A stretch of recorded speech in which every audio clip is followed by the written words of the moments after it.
बिस्मिल्लाहिर्रहमानिर्रहीम बिस्मिल्लाहिर्रहमानिर्रहीम। आप देख रहे हैं इस्लामिक चैनल। उम्मीद करती हूँ कि आप सब ठीक होंगे। अल्लाह ताला आप सबको ठीक रखे, खुश रखे, आबाद रखे और अल्लाह ताला हमें नेक अमल करने की तौफीक अता फरमाए, सुन्नतों की पैरवी की तौफीक अता फरमाए। अल्लाह ताला हमें पक्का और सच्चा नमाजी बनाए और कामिल ईमान वाला बनाए। आमीन सुम्मा आमीन। इश्क़ खुदा और इश्क़ मुस्तफ़ा सल्लल्लाहु अलैहि वसल्लम।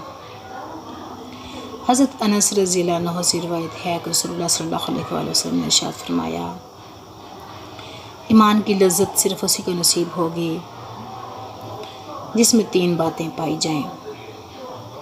नंबर 1, उसको अल्लाह और उसके रसूल सल्लल्लाहु अलैहि वसल्लम से मोहब्बत सबसे ज़्यादा हो। नंबर 2, जिससे भी मोहब्बत करे सिर्फ़ अल्लाह के लिए करे। नंबर 3, कुफ्र की तरफ लौटने से इतनी नफ़रत हो जितनी आग में डाले जाने से होती है। अगर वीडियो पसंद है तो सब्सक्राइब करें। अस्सलाम वालेकुम।